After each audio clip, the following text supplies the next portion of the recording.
بسم اللہ الرحمن الرحیم۔ السلام علیکم ورحمۃ اللہ وبرکاتہ۔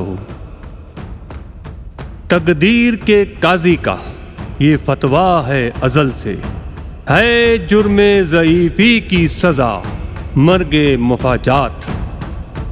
بالا وائس کے معزز سامعین، ہمارا آج کا موضوع ہے تاریخ صرف فتوحات گنتی ہے، دسترخوان پر پڑے انڈے، جیم اور مکھن نہیں۔ یہ جملے کس نے کہے تھے جو بعد میں تاریخ بن گئے، اور ان جملوں کا تعلق امت کے زوال سے بھی ہے۔ یہ 1973 کی بات ہے۔ 6 اکتوبر سے 26 اکتوبر کے درمیان عربوں اور اسرائیل کے درمیان جنگ چھڑی ہوئی تھی۔ ایسے میں ایک امریکی سینیٹر ایک اہم کام کے سلسلے میں اسرائیل آیا۔ وہ اسلحہ کمیٹی کا سربراہ تھا۔ اسے فوراً اسرائیل کی وزیر اعظم گولڈا مائر کے پاس لے جایا گیا۔ گولڈا مائر نے ایک گھریلو عورت کی مانند سینیٹر کا استقبال کیا اور اسے اپنے کچن میں لے گئی، جہاں اس نے امریکی سینیٹر کو ایک چھوٹی سی ڈائننگ ٹیبل کے پاس کرسی پر بٹھا کر چولہے پر چائے کے لیے پانی رکھ دیا اور خود بھی وہیں آ بیٹھی، اور اس کے ساتھ اس نے طیاروں، میزائلوں اور توپوں کے سودے پر بات شروع کر دی۔ ابھی بھاؤ تاؤ جاری تھا کہ اسے چائے پکنے کی خوشبو آئی۔ وہ خاموشی سے اٹھی اور چائے 2 پیالیوں میں اونڈیلی، ایک پیالی سینیٹر کے سامنے رکھ دی اور دوسری گیٹ پر کھڑے امریکی گارڈ کو تھما دی، اور پھر دوبارہ میز پر آ بیٹھی اور امریکی سینیٹر سے محو کلام ہو گئی۔ چند لمحوں کی گفت و شنید اور بھاؤ تاؤ کے بعد شرائط طے پا گئیں۔ اسی دوران گولڈا مائر اٹھیں، پیالیاں سمیٹیں اور انہیں دھو کر واپس سینیٹر کی طرف پلٹیں اور بولی، مجھے یہ سودا منظور ہے، آپ تحریری معاہدے کے لیے اپنا سیکرٹری میرے سیکرٹری کے پاس بھجوا دیجیے۔ واضح رہے کہ اسرائیل اس وقت شدید اقتصادی بحران کا شکار تھا۔ جنگ میں اس وقت اس کی شکست یقینی تھی۔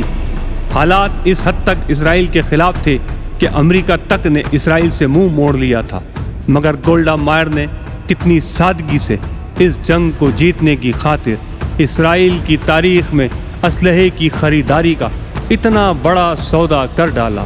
اور حیرت کی بات یہ ہے کہ خود اسرائیلی کابینہ نے پہل اس بھاری سودے کو رد کر دیا تھا۔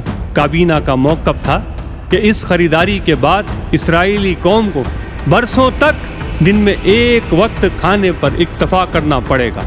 گولڈا مائر نے ارکان کابینہ کا موقف سنا اور اس موقع پر اس نے یہ تاریخی جملے کہے کہ آپ کا خدشہ درست ہے، لیکن اگر ہم یہ جنگ جیت گئے اور ہم نے عربوں کو پسپائی پر مجبور کر دیا تو تاریخ ہمیں فاتح قرار دے گی، اور جب تاریخ کسی قوم کو فاتح قرار دیتی ہے تو وہ بھول جاتی ہے کہ جنگ کے دوران فاتح قوم نے کتنے انڈے کھائے تھے اور روزانہ کتنی بار کھانا کھایا تھا، اس کے دسترخوان پر شہد، مکھن، جیم تھا یا نہیں، اور ان کے جوتوں میں کتنے سوراخ تھے یا ان کی تلواروں کے نیام پھٹے پرانے تھے۔ یاد رکھیے، فاتحہ صرف فاتحہ ہوتا ہے۔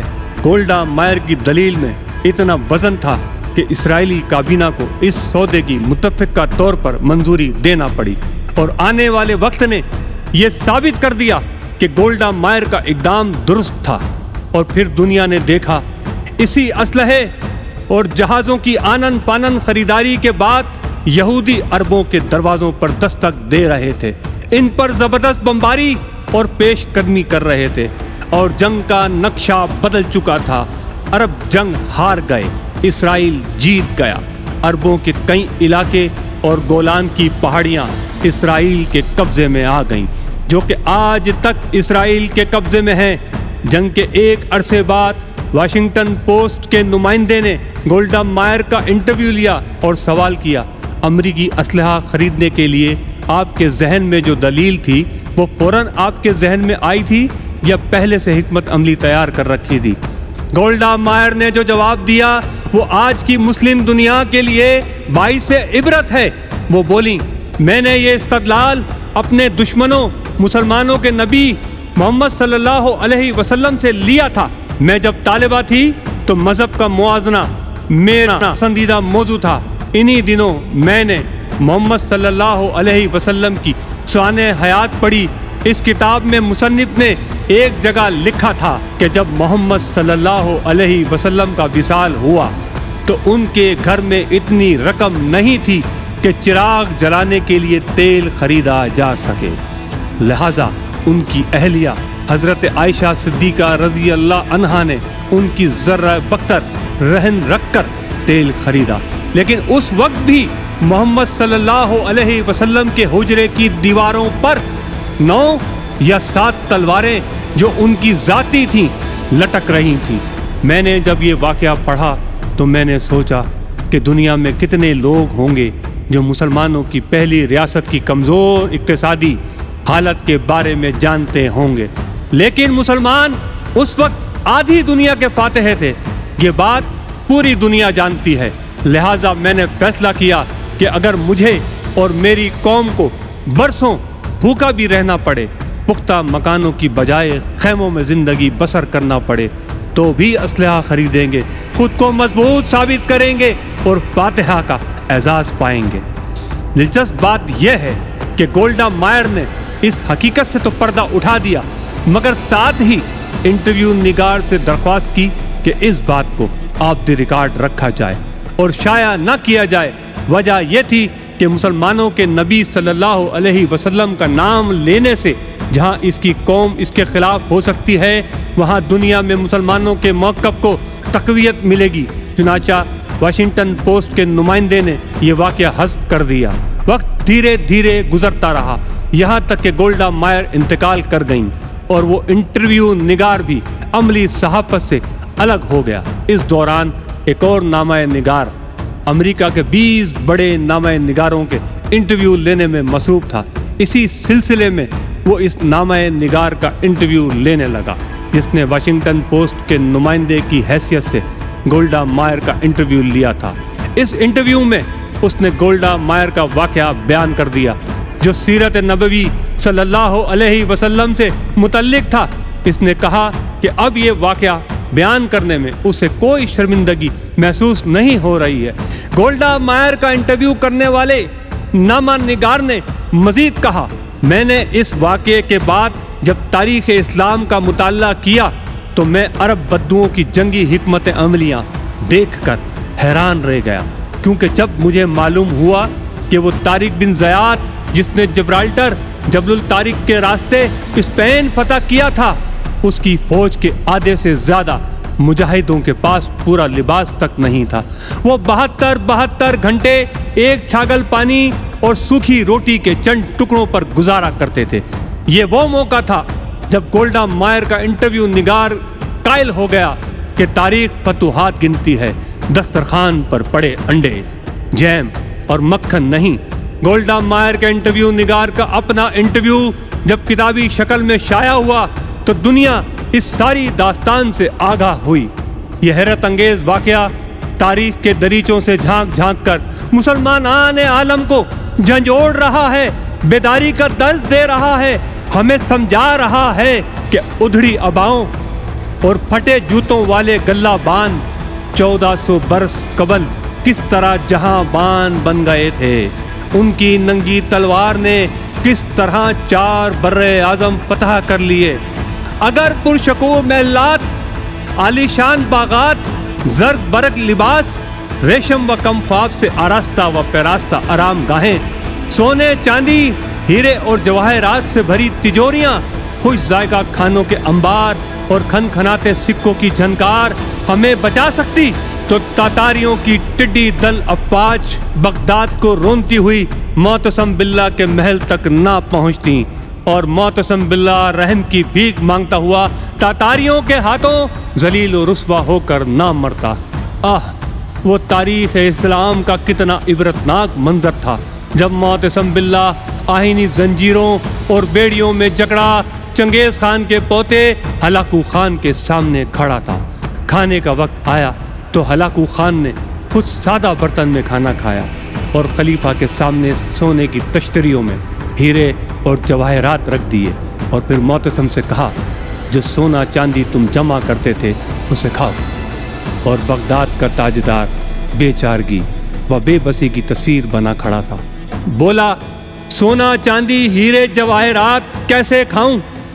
ہلاکو نے فوراً کہا پھر تم نے یہ سونا چاندی جمع ہی کیوں کیا تھا؟ وہ مسلمان جو اسلامی دنیا کا امیر المومنین کہلاتا تھا، جسے اس کا دین ہتھیار بنانے اور گھوڑے پالنے کے لیے اور دنیا میں کسی مسافر کی طرح زندگی گزارنے کی ہدایت کرتا تھا، ترغیب دیتا تھا، ہلاکو کی بات کا کچھ جواب نہ دے سکا۔ ہلاکو خان نے نظریں گھما کر محل کی جالیاں اور مضبوط دروازے دیکھے اور سوال کیا تم نے ان جالیوں کو پگھلا کر آہنی تیر کیوں نہ بنائے؟ تم نے یہ جواہرات جمع کرنے کی بجائے اپنے سپاہیوں کو یہ رقم کیوں نہ دی تاکہ وہ جاں بازی اور دلیری سے میری افواج کا مقابلہ کرتے؟ خلیفہ نے تعصب سے جواب دیا اللہ کی یہی مرضی تھی۔ ہلاکو نے کڑکدار لہجے میں کہا پھر جو اب تمہارے ساتھ ہونے والا ہے وہ بھی خدا کی ہی مرضی ہوگی۔ اور پھر ہلاکو خان نے معتصم باللہ کو مخصوص لبادے میں لپیٹ کر گھوڑوں کی ٹاپوں تلے رون ڈالا، بغداد کو قبرستان بنا ڈالا۔ ہلاکو نے کہا آج میں نے بغداد کو صفحہ ہستی سے مٹا ڈالا ہے اور اب دنیا کی کوئی طاقت اسے پہلے والا بغداد نہیں بنا سکتی۔ تاریخ تو فتوحات گنتی ہے، اسے قیمتی محل، لباس، ہیرے، جواہرات، لذیذ کھانے سے کوئی مطلب نہیں۔ اگر مسلم حکمران ذرا سی بھی عقل و شعور سے کام لیتے تو بر صغیر میں مغلیہ سلطنت کا آفتاب کبھی غروب نہ ہوتا۔ اندازہ کیجئے کہ جب یورپ کے چپے چپے پر تجربے گاہیں اور تحقیقی مراکز قائم ہو رہے تھے، جب مغرب میں علوم و فنون کے فوارے پھوٹ رہے تھے، تب یہاں تان سین جیسے گویے نئے نئے راگ ایجاد کر رہے تھے۔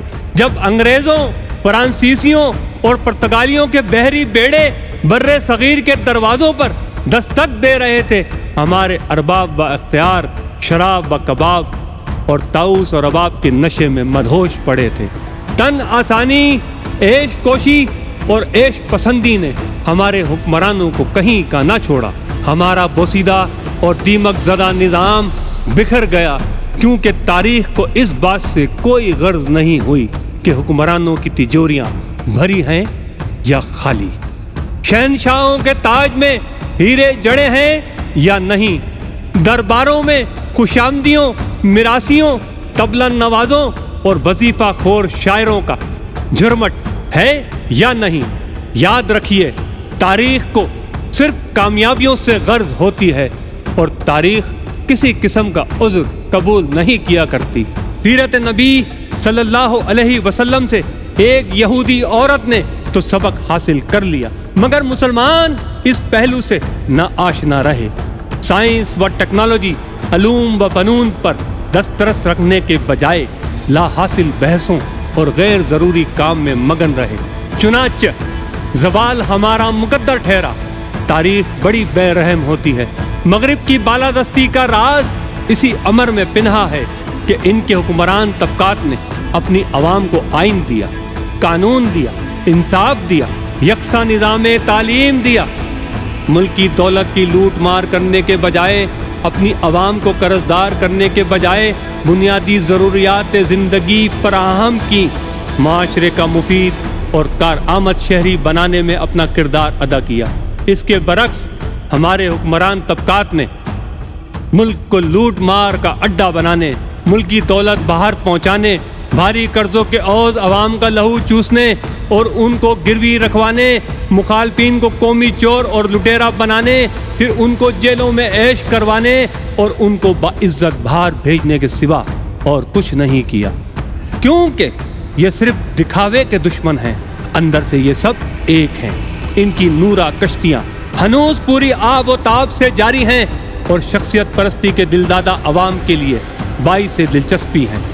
اپنی اپنی مسجدیں ہیں، اپنے اپنے پیر ہیں، ترکشوں میں زنگ کھائے سارے ٹوٹے تیر ہیں، سینکڑوں خدا ہیں جن کے ایک جگہ کھڑے ہیں، ایک خدا والے سارے بکھرے ہوئے پڑے ہیں۔ معزز سامعین، درود شریف پڑھ لیجئے۔ صلی اللہ علیہ وآلہ وبارک وسلم۔